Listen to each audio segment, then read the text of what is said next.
In this video, we've compiled the times undercover bosses were shocked when their employees fired them. Without further ado, let's get started. Michael, aka Gary from GSI Commerce. Greg Rogers, the pack supervisor. How are you? I'm going to take you upstairs and hook you up with a trainer and get you going. Great. I'm a quick learner. Oh, let's hope so. The area we're going to put you in is 90 units an hour. Hi. This is Gary. Hi, Gary. I'm How are Shannon. you? You gonna make me good at this? I'm going to try my best. Michael Rubin, founder and CEO of GSI Commerce, wanted to use the show as a platform to get to know the inner workings of his e-commerce company better. He wanted to see if any issues would arise, and if any did appear, he wanted to remedy them to the best of his abilities. Michael started calling himself Gary and began working as a single line packer at one of his company's fulfillment centers during the busiest time of the year. He was put under the tutelage of fellow single line packer Shannon, who patiently taught him how to do the job as efficiently as possible. We're going to scan this barcode here. Yeah. What I do is I make my boxes from the top down. Okay. My product in. How do you know which one to put in? Because it's the one I scanned right here. You are fast at this. Our goal here is 90 an hour, one every 40 seconds. After Shannon showed Michael the basics, she let him start working on the line. Go ahead and scan it. You had this down way better than I did. Okay. And then put this guy in here. Uh-huh. What pace am I going at right now? Fast enough pace? No. It's all about getting a little rhythm is all it is. Michael was much slower than what was required in that area of the facility, but since he had just started, he was given a bit of leeway so he could continue to learn and get faster at packing boxes. However, there were more issues as he continued his shift. Uh-oh. Gary, you doing okay? I think I might have a problem. Uh-oh. Am I doing better? Greg should be around a little bit and let us know how you're doing. Michael was getting into the rhythm he needed to do the job, but he was still moving at a snail's pace compared to the other packers. It also didn't help that he made crucial mistakes. Michael was becoming a liability, so the packing supervisor Greg needed to make a hard decision. A couple things here. This one here, they've got the label on the bottom of the box, which is something cannot happen.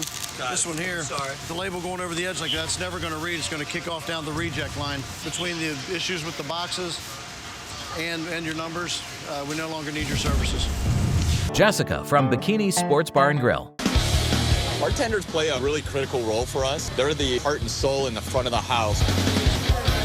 How are you doing? Good, I'm Jake. Jessica. I was pissed. So the bartenders don't have to wear bikinis? I just chose not to since we're on TV. I like to wear a t-shirt and stuff. If you wear a bikini top, jean shorts, and cowboy boots. Bikini Sports Bar and Grill CEO and founder Doug Guller went undercover at a branch of his chain of restaurants that are famous for having waitresses clad in only bikini tops and jean shorts. Doug came in as a trainee in the restaurant and was put under the tutelage of bartender Jessica. On that particular day, Jessica chose to wear a shirt instead of her bikini top uniform because they were being recorded for television. In addition to the uniform violation, Doug took it against Jessica when she didn't stop a customer from continuing to drink, despite looking like he'd had enough. How you doing, bud? Well whiskey. Well whiskey. Keep it coming. All right, good. I can do that. When you say keep them coming, do you really want another one? Yeah. Yeah, okay. Try to get another double. This guy's pretty hammered. He's not too bad at all. How do you know when they've had enough? When their head's like on the table. Try to get another double. Put a double in this. It's a train wreck behind the bar. Why are we not acting on this right now? Doug had the opportunity to talk to Jessica some more during their break.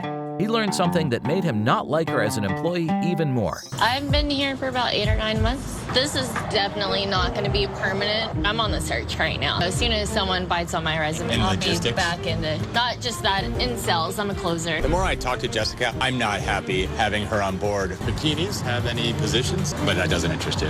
Maybe there's sales. No. No? 100%. 100%. During the big reveal, Doug confronted Jessica about everything he observed during his shift with her. Especially when we were talking at the end. It doesn't seem like bikinis is your real passion. I think you're a great person, but you're not right for bikinis. So I'm sorry, Jessica. It's not working out. Today's your last day. I'm so mad right now. I know a lot of people in Austin. I can really get your resume out there. I hope you... I'm done. While there were some valid reasons for Doug to let Jessica go, this became one of the most controversial episodes of the show because of her firing. Larry, aka Randy from Waste Management. Today you'll be working for me. We'll be picking litter on the southwest side of the hill. Okay. And we got a lot of paper blowing everywhere. Every 10 minutes you should have a bag filled and ready to go. Larry O'Donnell, the president and COO of Waste Management, donned a disguise and took on the persona of Randy to get a first-hand experience of his company's work environment. Larry's journey took him to the Central Landfill in Pompano Beach, Florida, where he was tasked with picking up litter. It was during this time that he crossed paths with Walter, who served as his supervisor for the day. Picking papers from side to side, going up, working yourself up the hill. Is there any technique I need to know about? What kind of technique you want? You're just picking up paper. Walter maintained a strict and efficient operation, expecting the same from Larry. However, Larry struggled with overcomplicating his tasks, even seeking tips on basic aspects like closing the trash bags.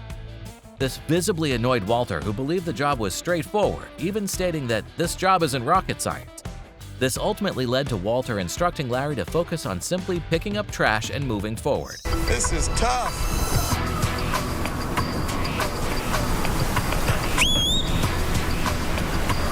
Talk to me, Randy. Walter, this is Randy. Can you hear me?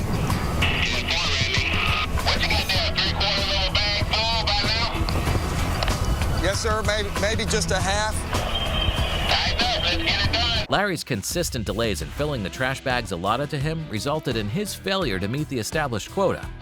Walter, witnessing Larry's inefficiency in the workplace, grew increasingly irritated. The visible annoyance on Walter's face made it evident that Larry's performance was not meeting the expectations set for the job. This is going to be the most important 10 minutes in your life, Randy. Get it in the bag, Randy. Get it in the bag. Randy, you trying to flunk this test? No, sir. Walter offered Larry a final opportunity to secure the job, setting a target for him to fill one bag every 10 minutes. Although Walter could see Larry's visible struggle, he continued to encourage him, expressing confidence in Larry's ability. In the end, Walter had to prioritize what was best for the company and make a difficult decision. I don't think I'm very good. That's second in the motion, Randy. Nice working with you. I'm glad you came to Waste Management to try it out, but you just don't have it. I felt miserable out there in that wind, knowing I was not getting the job done. Walter is the only person that's ever fired me in my whole career. Jose, aka Manny from Mastech. Today I'm in Ponca City, Oklahoma, and I'm going to be working on a construction crew on a transmission line. Today we're upgrading an existing transmission line. A lot of things can go wrong, a lot of things can happen, so I want to make sure they're working safely. The CEO of Mastech, Jose Mas, posed as Manny, a new employee of his company that's one of the leading builders of telecommunication and energy systems in the U.S.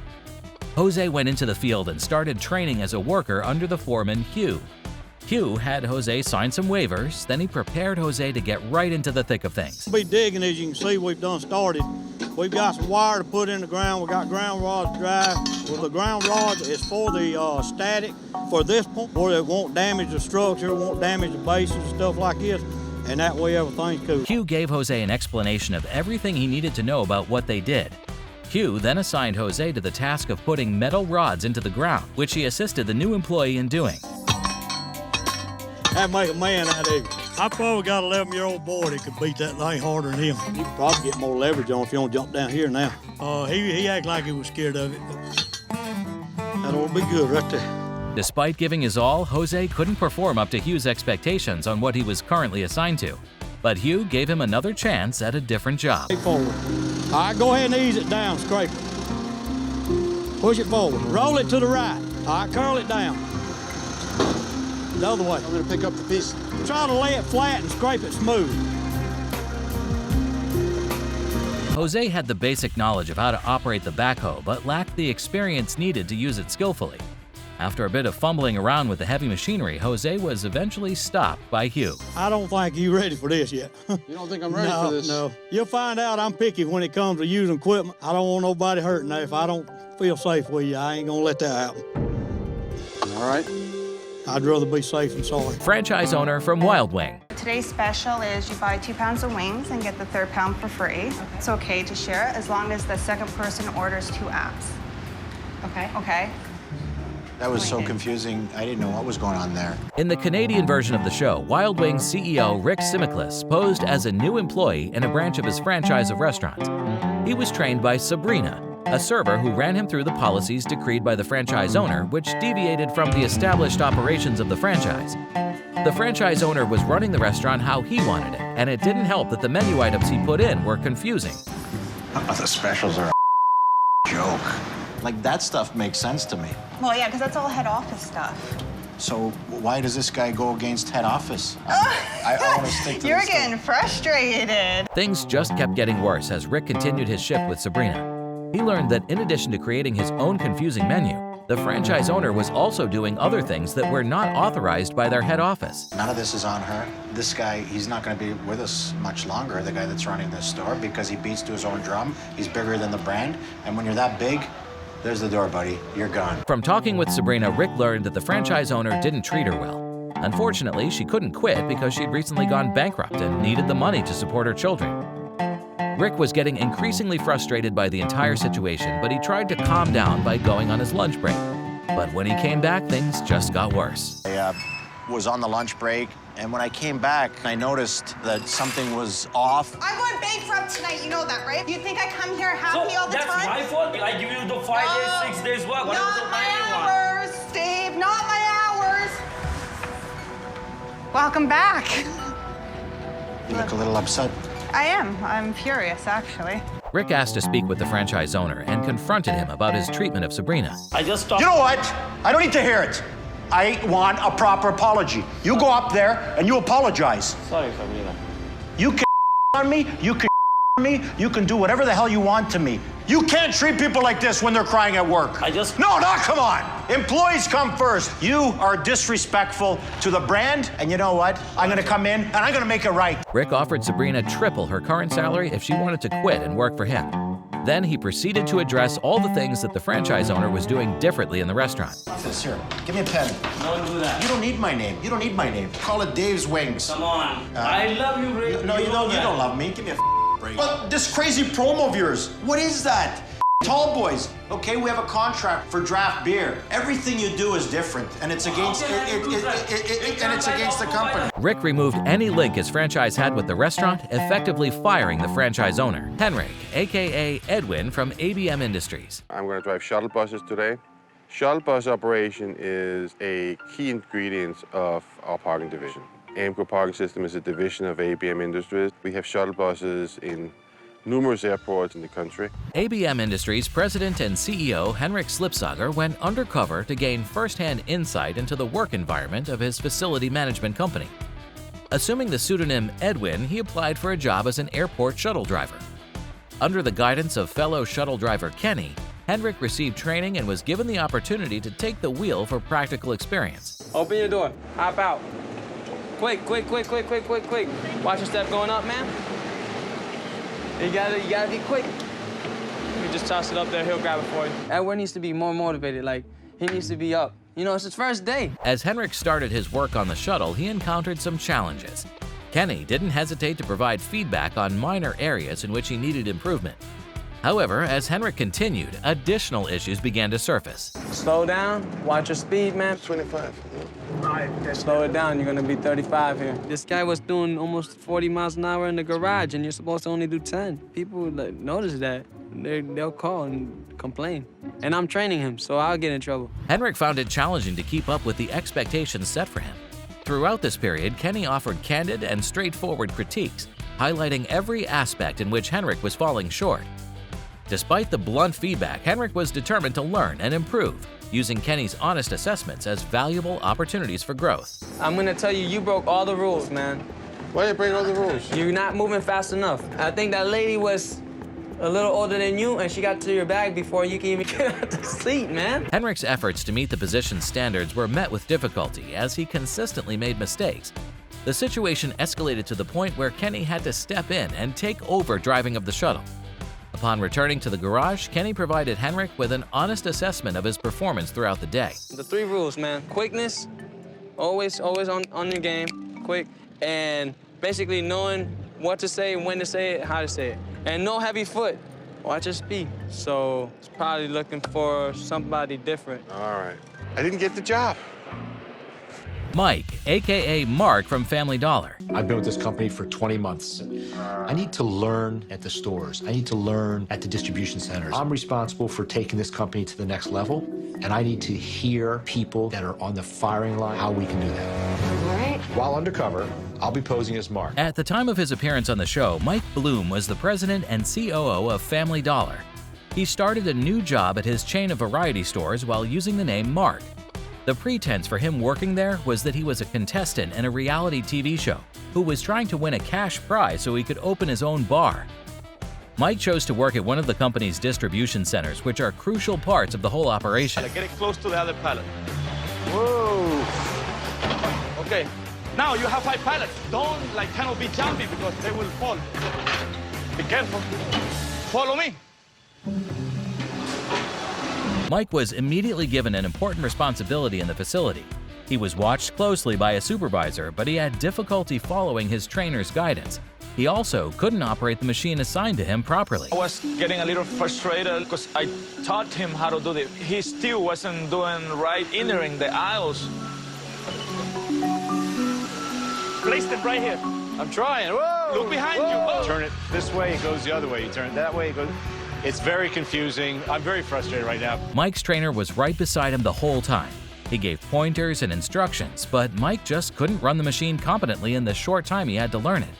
Mike was so bad at it that his supervisor was eventually forced to take over for him so that they could avoid any potential accidents. Follow me, okay? I'm a little afraid about Mark. He just gets too nervous about things, which is very dangerous. Mike was a safety risk, and it wasn't efficient if his trainer had to watch over him the whole day.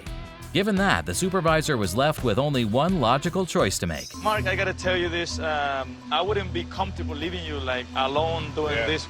I would have to, let you go.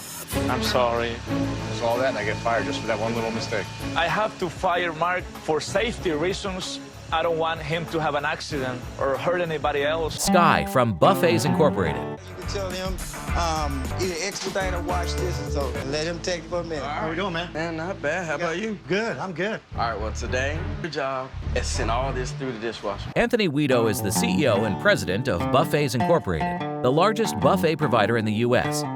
Before he appeared on Undercover Boss in Season 5, Episode 4, his company had been experiencing a decrease in sales. He decided to go in as an employee in one of his restaurants in order to get a better understanding of how best to improve the company's operations and get out of its current rough patch. Anthony went undercover as a new employee at Ryan's Buffet, where he met Sky, a dishwasher who immediately dumped all his work on Anthony the first chance he got. Sky didn't even bother to give him proper instructions. When they come through the door, they're basically your slaves. Right now, you're gonna run both positions. Sometimes it happens. Because your manager's not doing a good job. Oh, well. The dishwashing area of the restaurant was a huge mess, and Sky was not helpful at all. It looked like he saw it as an opportunity to slack off and let the new guy do all the work. I would hope you give other people more than 1 minute of training, because that's not what you want to be doing here. You want to be giving people training. Oh, well. He didn't really help me. No, the reds doesn't matter whether it's reds or clear, right? He just said, hey, go figure it out. Mike thought he knew it all. If you knew it all, then what are you doing back here wasting my time? As the day progressed, the situation with Sky didn't improve. Anthony then learned something about the young man that was the final nail in the coffin as far as he was concerned. It's not a bad job. It sucks. I hate doing dishes. Been trying to keep my cool. But hearing Sky tell me how he hates his job is frankly driving me crazy. Anthony had had enough and asked to speak privately with the branch's manager. I'm not Mike Davis. My name's Anthony Weedo. I'm the president and CEO of Buffets Inc. But this is a mess back in here. Yes. This operation back here, is not where we need it to be. What's stopping you from doing the right thing with these people? I want the bad attitudes out of the restaurant. I don't decide whether we keep dishwashers. Right. That's your job. It wasn't revealed in the episode who was fired after Anthony revealed his identity and talked to the manager. But it's safe to assume that Sky was among those who were let go after the episode was filmed. Todd, a.k.a. Mark, from the Chicago Cubs. My cover story will be that I am Mark Dawson, part in a reality show where I'm tested to see if I have what it takes to work for the Cubs. Todd Ricketts, a co-owner of the Chicago Cubs, decided to go incognito as Mark to get a better appreciation for their day-to-day operations. His cover story was that he was a reality show contestant given the challenge of working within the Major League Baseball team's organization. Todd's assigned task was to clean the bathrooms at Wrigley Field, with Dale acting as his mentor for the day. Okay. First thing we do is hose everything down. That's closed, that's open. Okay. And down? Okay. Left hand, pull the hose. Yeah. If you get it kinked, you got to twist it. I'm working my butt off right now, but it's not good enough for Dale. I feel like I'm moving as fast as I can, and he says, you know, we got to move faster, we got to move faster. Transitioning from his usual role in the head office, Todd encountered a learning curve when he took on the task of cleaning bathrooms. This experience made him appreciate the challenges his employees face daily. Moreover, Todd was astonished to discover that basic necessities required for his employees to perform their jobs effectively were lacking. What's your cell phone number? You know, I could just call you and ask you where you're at. So there's no radios, no communication? No radios whatsoever. I was super surprised these guys were using their personal cell phones to communicate to each other within the ballpark. Todd, with no prior experience in this line of work, found himself making numerous mistakes that slowed down the entire operation. His unfamiliarity with the tasks caused disruptions, leading to problems that Dale had to step in and rectify. Observing Todd's performance closely, Dale had to carefully consider how to handle the situation and what steps to take moving forward. Damn it, it's not washroom ready for regular. All right, man, this is it, man. I'm about to let you go. I don't think this is, right for you. I gotta go back and clean up every mistake he made, but thanks. Yeah. Renee from Kendall Jackson. Every job has its perks and every job has its both you gotta deal with, Yeah. My job just happens to have a lot of both. The CEO of Kendall Jackson, Rick Tigner, decided to go undercover in his wine company so that he could get more acquainted with its operations and get closer to his employees. He's partnered with Renee, a truck driver with a dirty mouth and a bad attitude. Rick's day with Renee was filled with rants about different elements of the job, including co-workers and customers who make the job more complicated. I'm shocked about the language. I'm shocked by his attitude towards our customers. Unacceptable. Drivers are lazy or do this or do that. They're just work associates. And after a 16-hour day, they tell you this or that. Renee seemed to be fed up with everything and just hated his job. He couldn't seem to care less about customer service. He even told Rick that his goal for every day should be to get whatever job he had for the day done as quickly as possible so that he can go home. Your goal at the end of the day, customer service, is having that truck empty. Because there's nothing better than knowing that you could just get there, turn off your truck, and clock out and go home. Yeah. But then you got those days like one of the girls in the office. I'm like, look, this guy takes the sweetest time every single day. Yeah. Just like, okay, yeah, no worries. Okay, 40 minutes into it. And here comes this guy with a smile on his face like, hey, dude, what took you so long? He's like, oh, you shut up. I'm like, I already called the company and told him you're... Rick excused himself to make a phone call. He called up Renee's boss to discuss the truck driver's behavior and attitude. Working with Renee, and kind of disappoints me that he kind of talks the way he talks about with the customers. If he has not used 50 times, I'd be shocked. If this was really Rick Tigner, I would actually tell a guy right now, you might be an okay guy, but your actions and the way you, I don't know, I almost fired him today. No, hey, I can tell from your voice, you're pissed. I don't want our employees to act like that. Rick didn't fire Renee directly, but what he said to Renee's superior indicates that Renee won't last much longer in his job if he doesn't change. Catherine, aka Louise from Fast Signs. Gary, this is Louise. Nice to meet you. Nice to meet you. Wow, I didn't know it was supposed to be a woman.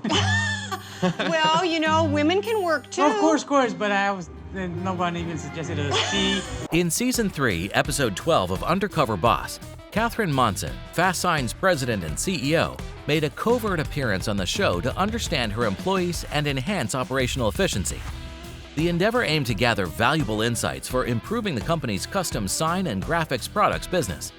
Disguised as Louise, Catherine engaged with the staff and received hands-on training from the installer, Gary. Measure this Tape out. measure. So, about the center. All right. All right. Peel it back. Only as far as the tape.